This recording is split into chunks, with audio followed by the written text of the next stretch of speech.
Hi friends, ಹೇಗಿದ್ದೀರಾ? ಎಲ್ಲರೂ ಚೆನ್ನಾಗಿದ್ದೀರಾ ಅಂತ ಭಾವಿಸ್ತೀನಿ. ನೋಡಿ, ಇವತ್ತು ನಾವು ಈರುಳ್ಳಿಯನ್ನು ಯಾವ ರೀತಿಯಾಗಿ ನಾವು ಪೌಡ್ರ್ ಮಾಡಿ ಇಟ್ಕೊಳ್ಬೋದು ಮತ್ತು ಅದನ್ನು ಯಾವ ರೀತಿಯಾಗಿ ನಾವು ಬೇಕಾದಾಗ ಉಪಯೋಗ ಮಾಡೋದಕ್ಕೆ ಬೇಕಾಗಿರುವಂಥ ರೀತಿಯನ್ನು ಯಾವ ರೀತಿ ಸ್ಟೋರ್ ಮಾಡಿ ಇಟ್ಕೊಳ್ಬೇಕು ಎಂಬುದಾಗಿ ನಾವು ಅದನ್ನು ತಿಳ್ಕೊಳ್ಳೋದಕ್ಕೆ ಪ್ರಯತ್ನ ಮಾಡೋಣ. ಇಲ್ಲಿ ನಾನು 2 kg ಅಷ್ಟು ನಾನು ಈರುಳ್ಳಿ ತೊಗೊಂಡಿದ್ದೇನೆ. ಆ ಈರುಳ್ಳಿ ತೆಗೆದುಕೊಂಡು ನಾವು ಚೆನ್ನಾಗಿ ಅದನ್ನು ನಾವು ಸ್ಲೈಸ್ ಮಾಡಿ ಇಟ್ಕೊಳ್ಬೇಕು. ಆದ ನಂತರ ಯಾವ ರೀತಿ ಮಾಡೋದು ಪ್ರೊಸೆಸ್ ನಾನು ಹೇಳ್ಕೊಡ್ತೇನೆ. ಇದನ್ನು ತುಂಬ ದಿನಗಳವರೆಗೂ ನೀವು ವರ್ಷಾನುಗಟ್ಟಲೆ ಸಹ ನೀವು ಇಟ್ಕೊಳ್ಬೋದು. ಆ ರೀತಿಯಾಗಿ ನೀವು ಪೌಡ್ರ್ ಮಾಡಿ ಇಟ್ಕೊಳ್ಳೋದಾದರೆ ಅಥವಾ ಸ್ಲೈಸ್ ಮಾಡಿ ಅದನ್ನು ಶೇಖರಣೆ ಮಾಡಿ ಇಟ್ಟುಕೊಳ್ಳೋದಾದರೆ ನೀವು ಬಿರಿಯಾನಿ ಮಾಡುವಾಗಲೂ ಸಹ ನೀವು ಅದನ್ನು ಉಪಯೋಗಿಸೋದಕ್ಕೆ ಆಗುತ್ತೆ. ಅದು ಕೆಟ್ಟು ಹೋಗೋದಿಲ್ಲ, ಹಾಳಾಗೋದಿಲ್ಲ. ಈಗ ನಾವು ಕಟ್ ಮಾಡಿ ಹಾಗೆ ಇಟ್ಕೊಂಡ್ರೆ ಕೊಳೆತು ಹೋಗುತ್ತೆ, ಅದು ಹಾಳಾಗಿ ಹೋಗಿಬಿಡುತ್ತೆ. ಆದರೆ ನಾನು ಈಗ ತೋರಿಸುವಂಥ ಪ್ರೊಸೆಸ್ ಮಾಡೋದಾದರೆ ವರ್ಷವಿಡೀ ನೀವು ಆ ರೀತಿಯಾಗಿ ಅದನ್ನು ಉಪಯೋಗಿಸ್ಕೊಳ್ಬೇಕು. ಆ ರೀತಿಯಾಗಿ ನಾನು ತೋರಿಸ್ಕೊಡ್ತಾ ಇದ್ದೇನೆ. ನೀವು ಇದನ್ನು ವಾಚ್ ಮಾಡಿ. ಈರುಳ್ಳಿಯನ್ನು ಯಾವ ರೀತಿ ಕಟ್ ಮಾಡ್ಕೊಳ್ಬೇಕೆಂಬುದಾಗಿ ನಾನು ನಿಮಗೆ ತೋರಿಸ್ತಾ ಇದ್ದೇನೆ. ಈಗ ನೋಡಿ, ಈರುಳ್ಳಿ ತೊಗೊಂಡಿದ್ದೇನೆ. ಈರುಳ್ಳಿನ 2 ಸೈಡ್ಲಿಂದ ಎಲ್ಲ ಸಿಪ್ಪಿ ತೆಗಿಬೇಕು. ಇದನ್ನು ತೆಗಿಬೇಕು ಎರಡುಗಳು, ಮತ್ತು ಇದರಲ್ಲಿರುವಂಥ ಮೇಲಿನ ಸಿಪ್ಪೆ ತೆಗಿಬೇಕು. ಎಲ್ಲ ತೆಗೆದು ಕ್ಲೀನ್ ಮಾಡಿಕೊಂಡು ಈ ರೀತಿಯಾಗಿ ಎಲ್ಲ ಕ್ಲೀನ್ ಮಾಡಿಕೊಳ್ಬೇಕು. ನಂತರ ಇದನ್ನು ಇನ್ನೊಂದನ್ನು ಸಹ ನೋಡಿ ಈ ರೀತಿಯಾಗಿ ತೆಗಿಬೇಕು. ಮೇಲಿಂದ 2 ಸೈಡು ತೆಗಿಬೇಕು. ನೋಡಿ, ಇದು ತೆಗೆದು ಎಲ್ಲ ಕ್ಲೀನ್ ಮಾಡಿ ಎಷ್ಟು ಚಿಕ್ಕದಾಗುತ್ತೋ ಎಷ್ಟು ಥಿನ್ನಾಗುತ್ತೋ ಅಷ್ಟು ಥಿನ್ನು ನೀವೇನು ಮಾಡಿ ಸ್ಲೈಸ್ ಮಾಡ್ಕೊಳ್ಳಿ. ನೋಡಿ, ಇದು ತೆಗೆದು ಇದು ಸೈಡಿಂದ ಕೆಳಗಿಂದ ಪಾರ್ಟನ್ನು ನೀವು ತೆಗೆದುಬಿಡಿ. ಈ ರೀತಿಯಾಗಿ ಇದನ್ನು ತೆಗೀರಿ. ಇವಾಗ ಎಷ್ಟು ಥಿನ್ನೋ ಅಷ್ಟು ಥಿನ್ನಾಗಿ ನೀವು ಸ್ಲೈಸಸ್ ಮಾಡ್ಕೊಳ್ಳಿ.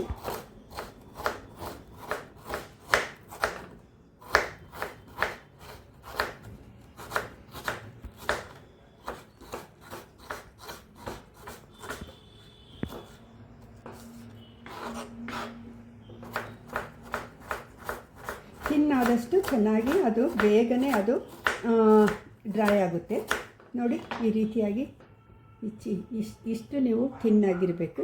ನೋಡಿ, ಹಿಂದಿನ ಭಾಗ ನಂದು ಕೈ ಕಾಣ್ತಾ ಇದೆ. ಆ ರೀತಿಯಾಗಿ ಅಷ್ಟು ಥಿನ್ನಾಗಿ ನೀವು ಸ್ಲೈಸ್ ಮಾಡ್ಕೊಳ್ಬೇಕಾಗ್ತದೆ. ಆಮೇಲೆ ನಂತರ ಇದನ್ನು ನಾವು ಸಪ್ರೇಟ್ ಮಾಡಿಕೊಂಡು ಅದನ್ನು ಡ್ರೈ ಮಾಡೋಕ್ಕಿಡೋಣ.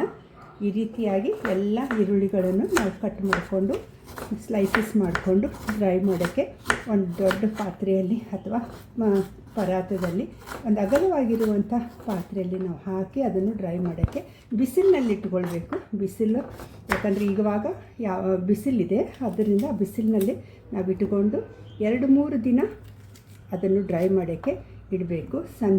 ಸಣ್ಣದಲ್ಲಿ ಇಟ್ಟರೆ ನಿಮಗೆ ತುಂಬ ಬೇಗ ಅದು ಡ್ರೈ ಆಗುತ್ತೆ. ಈ ರೀತಿಯಾಗಿ ಮಾಡಿಕೊಳ್ಬೇಕು. ತುಂಬ ಥಿನ್ನಾಗಿ ಮಾಡ್ಕೊಳ್ಳಿ.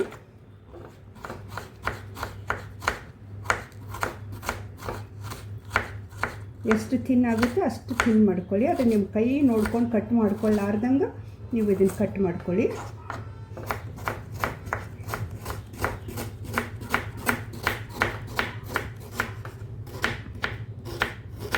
ನಿಮ್ಮ ಹತ್ರ ಎಷ್ಟು ಈರುಳ್ಳಿ ಸಿಕ್ಕುತ್ತೋ ಚೀಪಾಗಿರುವಾಗ ಅಷ್ಟು ಈರುಳ್ಳಿಯನ್ನು ನಿಮಗೆ ಎಷ್ಟು ಸ್ಟೋರ್ ಮಾಡೋಕ್ಕಾಗುತ್ತೆ ಅಷ್ಟು ಸ್ಟೋರ್ ಮಾಡ್ಕೊಳ್ಳೋಕ್ಕೆ ನೀವು ಕಟ್ ಮಾಡಿಕೊಂಡು ಇದನ್ನು ಡ್ರೈ ಮಾಡಿಕೊಂಡು ಇಟ್ಕೊಳ್ಬೇಕಾಗ್ತದೆ. ನೋಡಿ, ಈ ರೀತಿಯಾಗಿ ನಾನು ಸ್ಲೈಸ್ ಮಾಡ್ಕೊಂಡಿದ್ದೇನೆ. ಈ ರೀತಿ ನೋಡಿ ಎಷ್ಟು ತಿನ್ನಿದೆ. ಈ ರೀತಿಯಾಗಿ ಮಾಡ್ಕೋಬೇಕು. ಮತ್ತು ಈ ರೀತಿಯಾಗಿ ಒಂದು ಪರಾತದಲ್ಲಿ ಹಾಕಿ ಇದನ್ನು ನಾವು ಡ್ರೈ ಮಾಡೋಕ್ಕೆ ಇಡೋಣ. ಈ ರೀತಿಯಾಗಿ ಬಿಡಿಸಿ ಈ ರೀತಿಯಾಗಿ ಇಡೋದಾದರೆ ತುಂಬ ಬೇಗ ಅದು ಡ್ರೈ ಆಗುತ್ತೆ. ಈ ರೀತಿಯಾಗಿ ನಾವು ಮಾಡಿಕೊಳ್ಳೋಣ. ಈರುಳ್ಳಿ ನೋಡಿರಿ, 2ನೇ ದಿನ ಬಿಸಿಲಲ್ಲಿ ಇಟ್ಟಿದ್ರಾಗ ಇದೇ ರೀತಿಯಾಗಿ ಇದು ಡ್ರೈ ಆಗಿದೆ. ಇದೇ ಈಗ ಪೂರ್ತಿ ಡ್ರೈ ಆಗುವವರೆಗೂ ನಾವು ಬಿಸಿಲಲ್ಲಿ ಇಡಬೇಕು. 3 days ಆಗುತ್ತೆ, 4 days ಆಗುತ್ತೆ. ಬಿಸಿಲು ಹೇಗಿರುತ್ತೆ ಅದನ್ನು ನೋಡಿ ಇದನ್ನು ನೀವು ಡ್ರೈ ಮಾಡ್ಕೊಳ್ಬೇಕಾಗ್ತದೆ. 2nd day ಇದು ಫ್ರೆಶ್ ಆಗಿರುವಂಥದ್ದು. ಇವಾಗಲೇ ಒಂದು ಸ್ವಲ್ಪ ವಿದರ್ಡ್ ಆಗೈತಿ, ಒಂದು ಸ್ವಲ್ಪ ಡ್ರೈ ಆಗಿದೆ. ನೀವು ಇದನ್ನು ಚೆನ್ನಾಗಿ ಇದು ನಾನು ಮಾಡಿದಾಗ ಇವಾಗ ಈ ರೀತಿಯಾಗಿ ಇನ್ನೂ ಸ್ವಲ್ಪ ಆಗಬೇಕು. ಇದು 2nd ಡೇದು. ಥರ್ಡ್ ಡೇ ನೋಡೋಣ.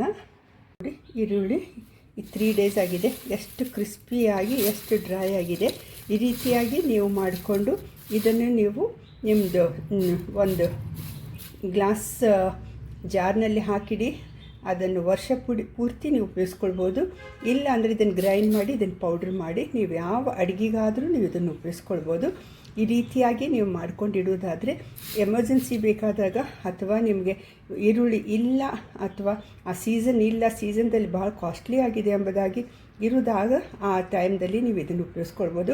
ಇದನ್ನು ಬಿರಿಯಾನಿ ಮಾಡೋದಕ್ಕೆ ನೀವು ಕರಿತೀರಲ್ಲ ಎಣ್ಣೆಯ ಒಳಗೆ ಹಾಕಿ, ಆ ರೀತಿ ಕರಿಯುವಾಗ ಇದನ್ನು ಸ್ವಲ್ಪ ಹಾಕಿ ಮಾಡಿದರೆ ಇದು ತುಂಬ ಚೆನ್ನಾಗಿ ಆಗಲೇ ಫ್ರೈ ಆಗಿಬಿಡುತ್ತೆ. ಎಷ್ಟು ಕ್ರಿಸ್ಪಿ ಆಗಿದೆ ನೋಡಿ, ಸಪ್ಪಳ ನೋಡಿ, ಇಷ್ಟು ಡ್ರೈ ಆಗಬೇಕು. ಇದನ್ನು ನೀವು ಸ್ಟೋರ್ ಮಾಡಿ ಇಟ್ಕೊಂಡು ಇದ್ರ ವಿಷಯವಾಗಿ ನಿಮ್ಮದು ಆಲೋಚನೆಯನ್ನು ನನಗೆ ತಿಳಿಯಪಡಿಸ್ರಿ ಮತ್ತು ಇದನ್ನು ನೀವು ಮಾಡಿ ಶೇಖರಣೆ ಮಾಡಿ ಇಟ್ಕೊಳ್ರಿ. Thank you for watching. God bless you all. Hi friends, ನೋಡಿ ಈ ರೀತಿಯಾಗಿ ಈರುಳ್ಳಿ ಎಲ್ಲ ತುಂಬ ಚೆನ್ನಾಗಿ ನಿಮ್ಮ ಸಪ್ಪಳ ಕೇಳಿಸ್ತಾ ಇರ್ಬೋದು, ಎಷ್ಟು ಕ್ರಿಸ್ಪಿಯಾಗಿ ಡ್ರೈ ಆಗಿದೆ. ಇದನ್ನು ನೀವು ಸರಿಯಾಗಿ ಒಂದು ಬಾಟಲ್ನಲ್ಲಿ ಹಾಕಿ, ಏರ್ ಟೈಟ್ ಬಾಟಲ್ನಲ್ಲಿ ಹಾಕಿ ವರ್ಷ ಪೂರ್ತಿ ನೀವು ಇದನ್ನು ಉಪಯೋಗಿಸ್ಕೊಳ್ಬೋದು. ಮತ್ತು ಇಲ್ಲಾಂದರೆ ನೀವು ಪೌಡ್ರ್ ಮಾಡಿಕೊಂಡು ಇದನ್ನು ಸಹ ನೀವು ಉಪಯೋಗಿಸ್ಕೊಳ್ಬೋದು. ಯಾವ ರೀತಿ ನೀವು ಬೇಕಾದರೂ ಅದನ್ನು ನೀವು ಸ್ಟೋರ್ ಮಾಡಿ ಇಟ್ಕೊಂಡು ನೀವು ಮಾಡಿಕೊಂಡು ಪೌಡ್ರ್ ಆದರೂ ಮಾಡಿ, ಇಲ್ಲ ನೀವು ಇದನ್ನು ಹೀಗೇ ಇಟ್ಕೊಂಡು ಅಡುಗೆಗೆ ನೀವು ಉಪಯೋಗಿಸ್ಕೊಳ್ರಿ. ಬಿರಿಯಾನಿ ಮಾಡಬೇಕಾದ್ರೆ ಕರಿಯುವಾಗ ಇದನ್ನು ಉಪಯೋಗಿಸ್ಕೊಳ್ಳೋದಕ್ಕೆ ತುಂಬ. ನೋಡಿ ಫ್ರೆಂಡ್ಸ್, ಈ ಈರುಳ್ಳಿಯನ್ನು ನಾನು ಡ್ರೈ ಮಾಡಿ ಎಲ್ಲ ಸ್ಲೈಸ್ ಮಾಡಿ ಡ್ರೈ ಮಾಡಿದ್ದನ್ನು ತೋರಿಸಿದೆ. ಅದನ್ನು ಈ ಡ್ರೈ ಮಾಡಿದ್ದನ್ನು ನಾನಿವಾಗ ಜಿಪ್ಲಾಕ್ ಬ್ಯಾಗ್ನಲ್ಲಿ ಹಾಕಿ ಅದನ್ನು ಸ್ಟೋರ್ ಮಾಡಿ ಎಷ್ಟು ದಿನ ಬೇಕಾದರೆ ನಾವು ಇಟ್ಕೋಬೋದು. ಇಲ್ಲ ಅಂದರೆ ನಾವು ಗ್ರೈಂಡರ್ಗೆ ಮಿಕ್ಸಿಗೆ ಜಾರ್ಗೆ ಹಾಕಿ ಪಲ್ಸ್ನಲ್ಲಿಟ್ಟು ಅದನ್ನು ಈ ರೀತಿ ಪೌಡ್ರ್ ಮಾಡಿಕೊಂಡು ಸಹ ನಾವು ಉಪಯೋಗಿಸ್ಕೊಳ್ಬೇಕಾಗ್ತದೆ. ಇದು ಎಷ್ಟು ದಿನ ಇಟ್ಟು ಸಹ ನೀವು ಅಡುಗೆಗಾಗಿ ನೀವು ಉಪಯೋಗಿಸ್ಕೊಳ್ಬೋದು.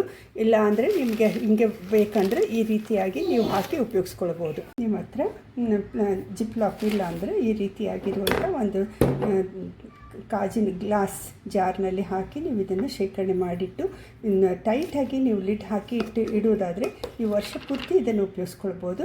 ಈ ರೀತಿಯಾಗಿ ನೀವು ಮಾಡಿ ಶೇಖರಣೆ ಮಾಡಿ ನೀವು ಯೂಸ್ ಮಾಡಿ ನನಗೆ ಹೇಳಿ ಯಾವ ರೀತಿ ಬಂತು ಎಂಬುದಾಗಿ ಕಮೆಂಟ್ ಬರೀರಿ. Thank you for watching. God bless you all. ನಾನು ಈ ರೀತಿಯಾಗಿ ಗ್ಲಾಸ್ ಜಾರ್ನಲ್ಲಿ ಹಾಕಿಟ್ಟಿದ್ದೇನೆ. ಇದನ್ನು ನಾನು ಲಿಡ್ ಹಾಕಿ ಟೈಟ್ ಲಿಡ್ ಹಾಕಿ ನಾನು ಶೇಖರಣೆ ಮಾಡಿರ್ತೀನಿ. ನಿಮ್ಮ ಹತ್ರ ಯಾವುದಿದ್ರೂ ಅದರಲ್ಲಿ ಉಪಯೋಗಿಸ್ಕೊಂಡು ನೀವು ಶೇಖರಣೆ ಮಾಡಿಟ್ಕೊಳ್ಳಿ. ಅದನ್ನು ಎಷ್ಟು ದಿನ ಬೇಕಾದರೂ ನೀವು ಉಪಯೋಗಿಸ್ಕೊಳ್ಬೋದು.